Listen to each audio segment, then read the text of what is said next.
malam hari ini, kalau pujian tadi katakan, satu yang ku perlu, ku mohon padamu. Betul-betul hanya satu yang kita perlu dan bermohon kepada Tuhan. Dan dua hal ini yang sangat menarik kan di dalam kehidupan pertumbuhan rohani kita, ya. Discipleship will, saudara ya. Roda pertumbuhan rohani kita. Sempurna seperti Bapa, serupa dengan Yesus, teladanku. Saudara, pujian itu mengundang satu tanda tanya. Muncul di benak kita pertanyaan ini. Apakah kita dapat mengetahui sejauh mana kita sudah serupa dengan Yesus? Bisakah kita mengukurnya?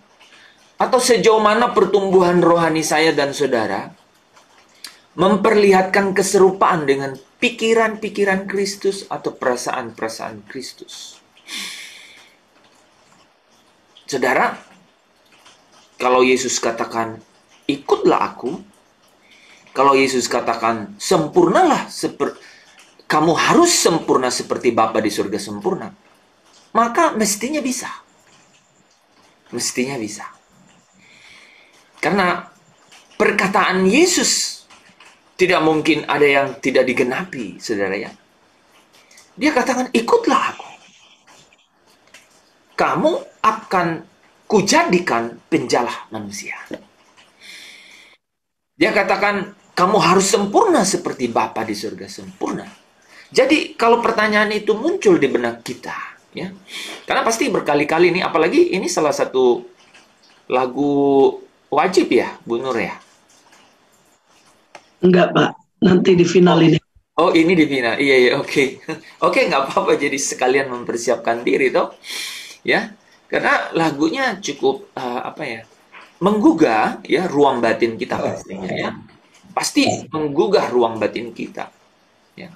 Membawa kita kepada satu, pendalaman kehadiran Tuhan di dalam kehidupan kita kan.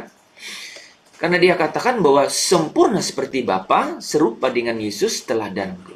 Nah, di benak kita muncul pertanyaan itu. Apakah kita dapat, ya? Apa kita dapat mengetahui sejauh mana kita sudah serupa dengan Yesus? Pastinya bisa, saudara. Ya, karena apa? Karena Roh Kudus menuntun kita ke dalam seluruh kebenaran itu. Maksudnya Roh Kudus mengajarkan kebenaran yang terkait dengan tentu saja hidup kita masing-masing. Ya. Dan di dalam setiap kehidupan kita masing-masing itu, Roh Kudus akan memberikan kita satu penyingkapan bahwa sejauh mana kita telah melakukan kebenaran itu.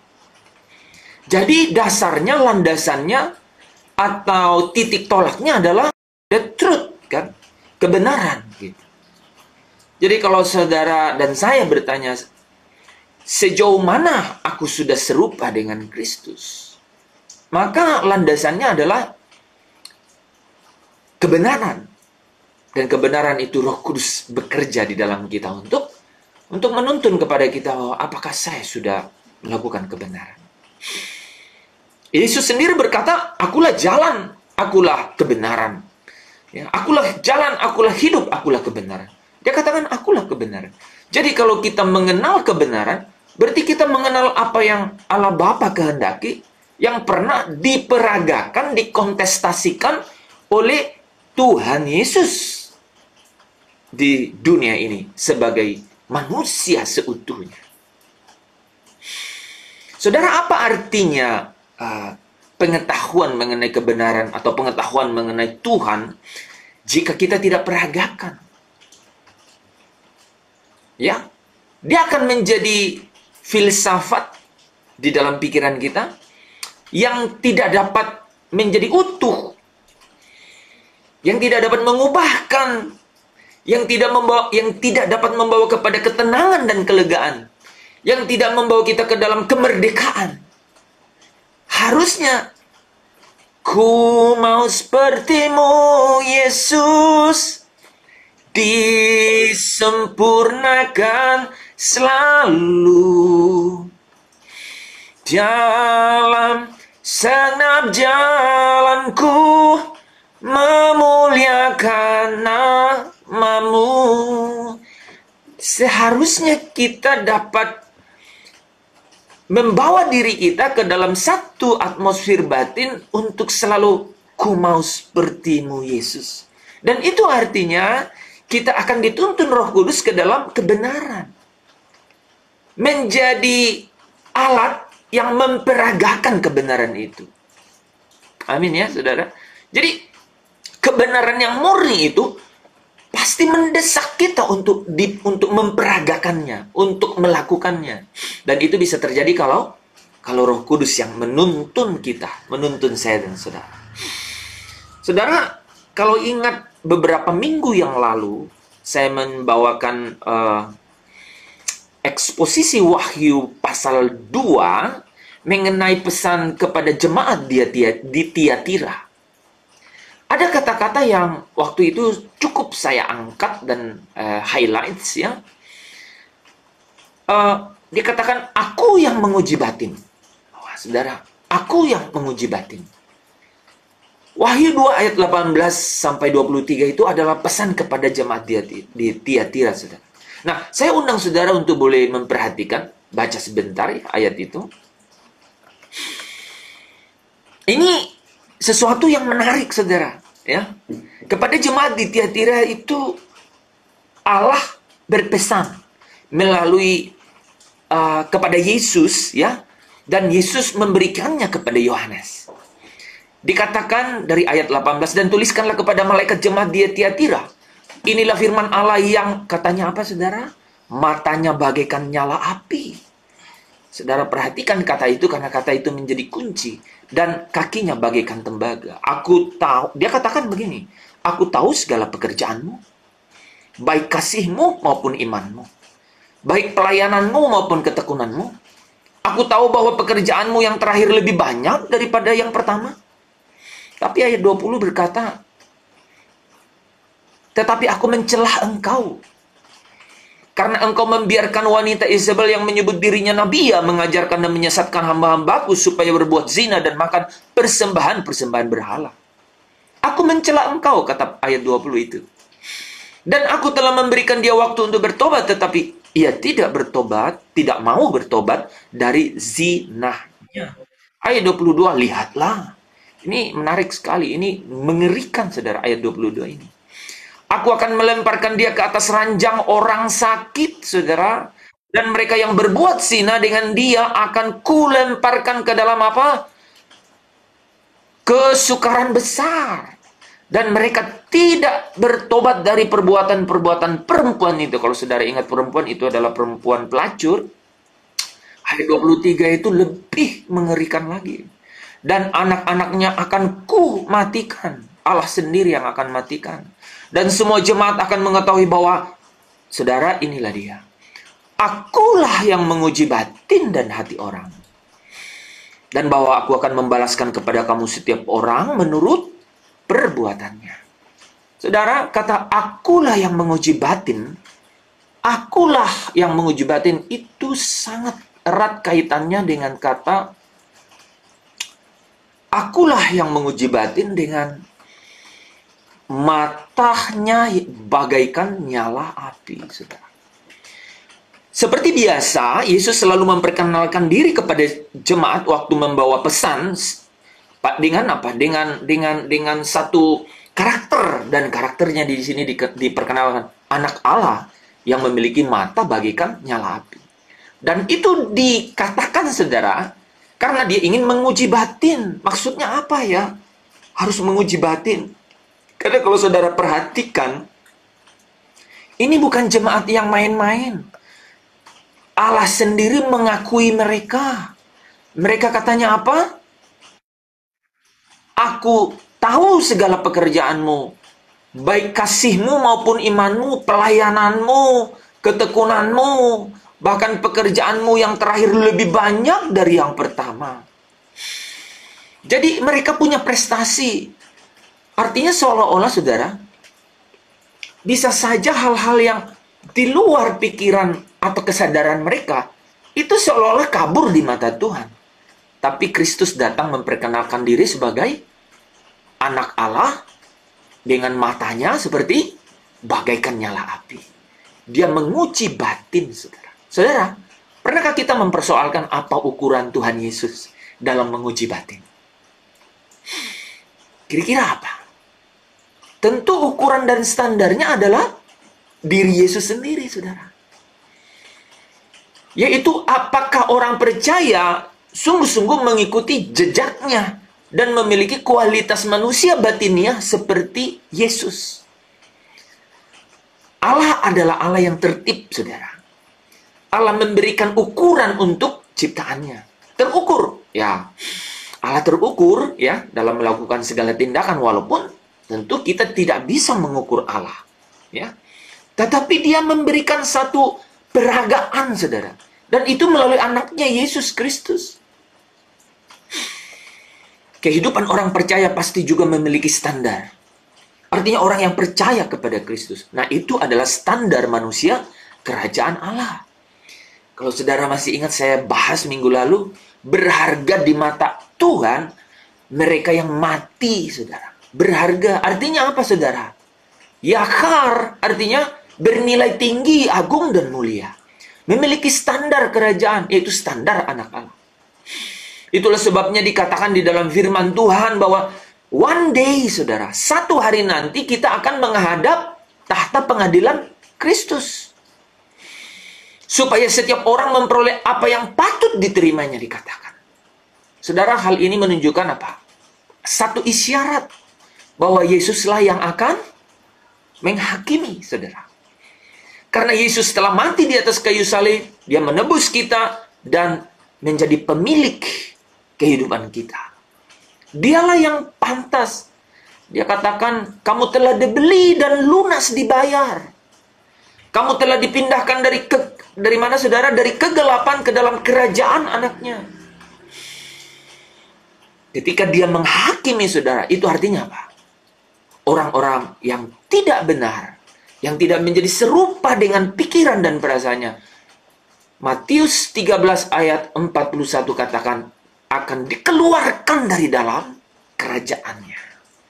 Dia berhak menghakimi saudara dan saya.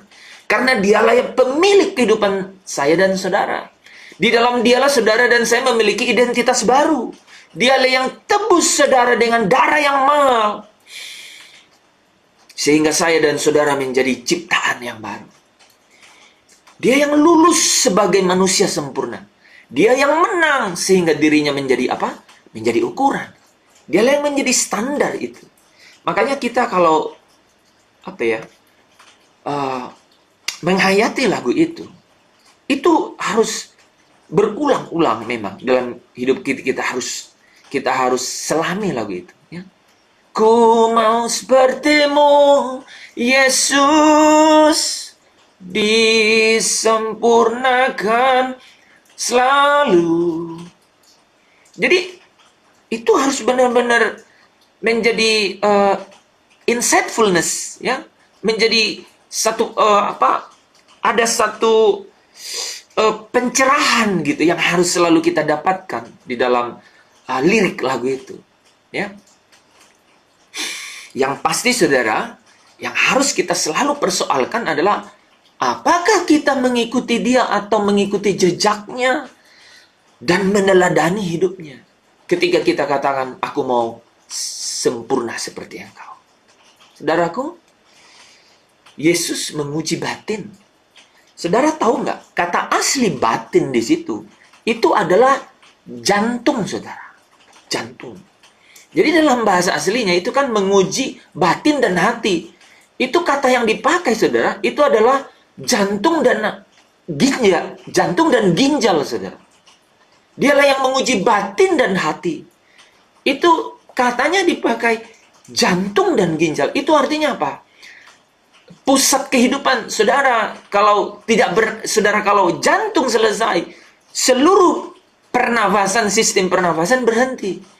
Kalau ginjal berhenti, seluruh seluruh sistem peredaran darah, ya, semua sirkulasi itu menjadi fail, saudara, menjadi gagal.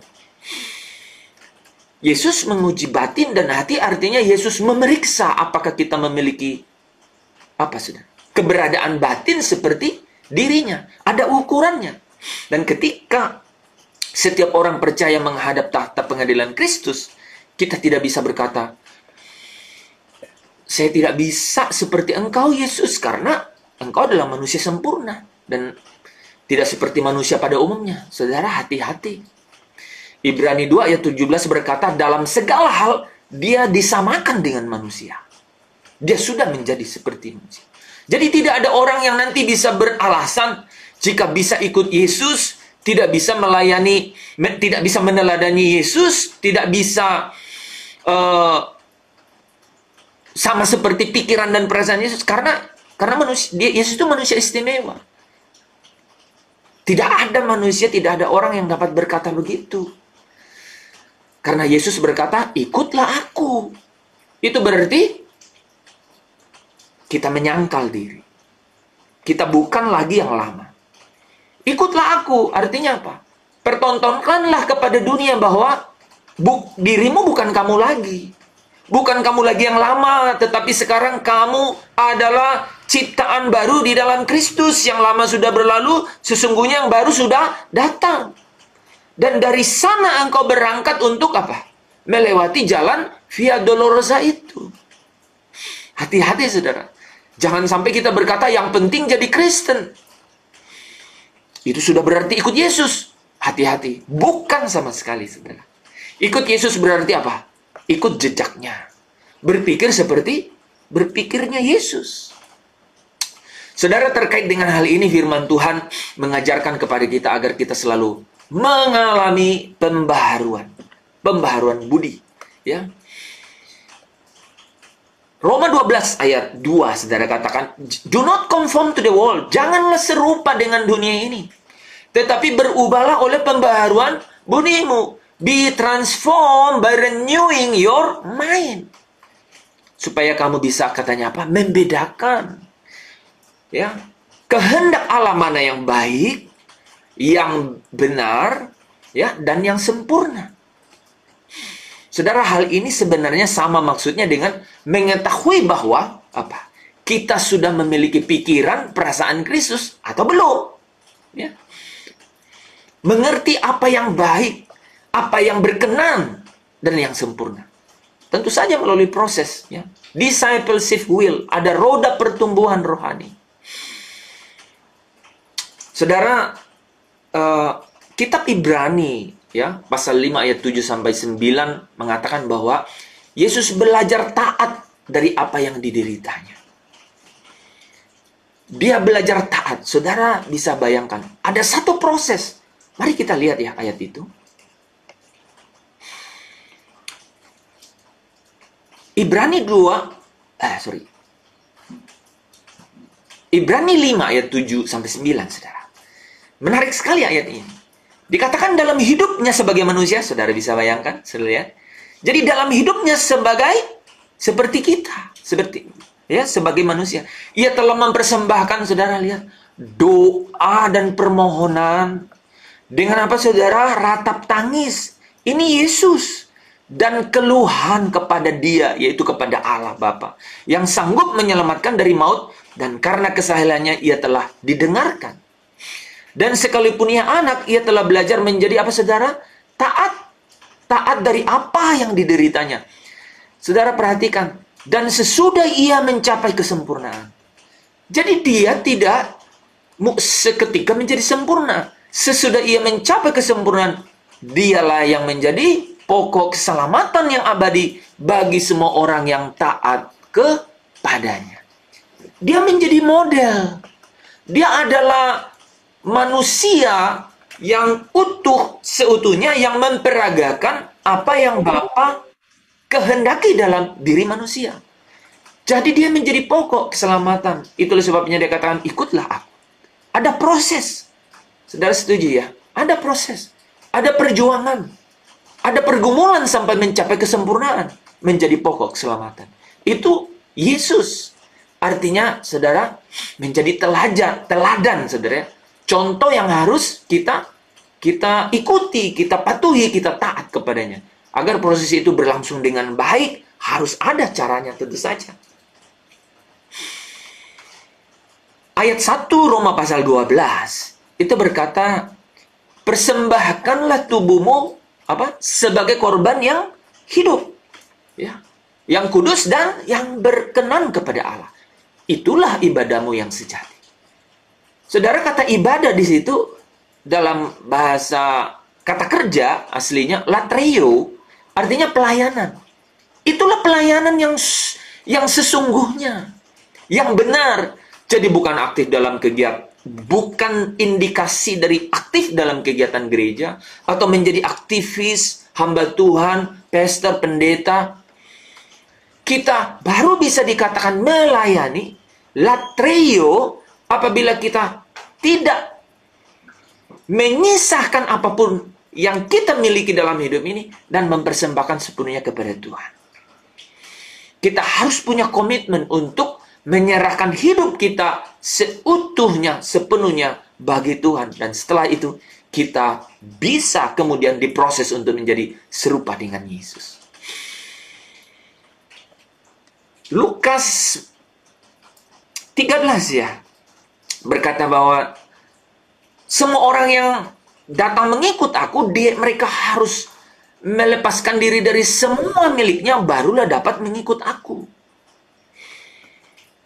Kita harus tidak menyisahkan apapun di hidup kita, supaya kita dapat mempersembahkan sepenuhnya hidup kita, supaya kita dapat mengikuti jejak-jejak Kristus untuk menjadi serupa dengan Dia, menjadi sempurna seperti Bapa. Saudara, ingat kalimat ini malam hari ini. Yesus menguji batin. Itu artinya Yesus memeriksa apakah kita memiliki keadaan batin seperti dirinya. Karena itulah standar kualitas batin yang diharapkan oleh Kristus sendiri. Biarlah setiap firman yang disampaikan malam hari ini menjadi ukiran yang tidak dapat terhapus dari dalam loh hati saudara. Karena dari sanalah Roh Kudus akan bekerja untuk menyingkapkan kebenaran-kebenaran itu. Sehingga pikiran dan perasaanmu, pikiran dan perasaan saya dan saudara, itu dapat dibawa ke dalam ketaatan kepada setiap kebenaran itu. Artinya apa? Artinya kita mau dibaharui seluruh pikiran kita, ditransformasi, saudara ya. Karena ingat, Allah menguji batin. Matanya seperti nyala api. Tidak ada yang tersembunyi di hadapannya. Jaga hatimu, jaga batinmu, karena dari sanalah terpancar kehidupan itu.